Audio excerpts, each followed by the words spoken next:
Alasan pertama, investasi tidak bisa menunggu saat darurat.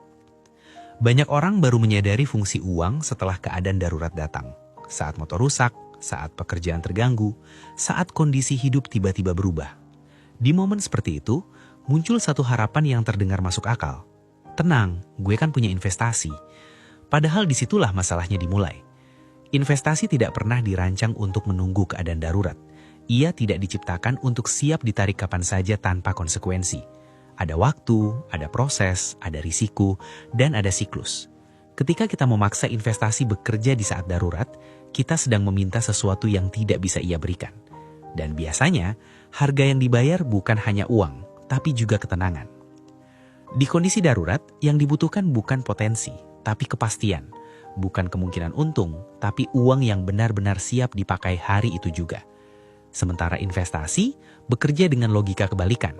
Menunda, menumbuhkan, dan menerima fluktuasi. Ketika dua logika ini dipertemukan, yang terjadi bukan solusi, tapi konflik. Akibatnya, keputusan yang diambil hampir selalu buruk. Menjual di waktu yang salah, menarik saat nilainya turun, atau lebih parah, memaksakan diri bertahan sambil berharap keadaan segera membaik. Semua ini bukan karena kurang pintar, tapi karena posisinya memang salah. Otak yang sedang panik tidak pernah bisa membuat keputusan jangka panjang dengan sehat.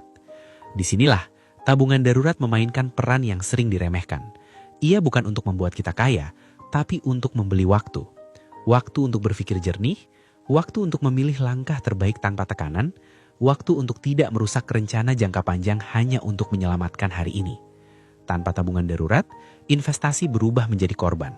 Sesuatu yang seharusnya dibiarkan tumbuh, malah dipaksa berhenti di tengah jalan. Dan sekali pola ini terjadi, kepercayaan diri finansial ikut runtuh.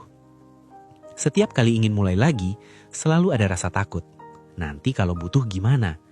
Inilah alasan pertama yang paling mendasar. Bukan soal untung atau rugi, tapi soal fungsi. Investasi tidak bisa dan tidak seharusnya menunggu saat darurat. Tugasnya menumbuhkan masa depan. Sementara tugas tabungan darurat jauh lebih sederhana, tapi jauh lebih krusial. Menjaga kita tetap berdiri ketika hidup tidak memberi waktu untuk menunggu.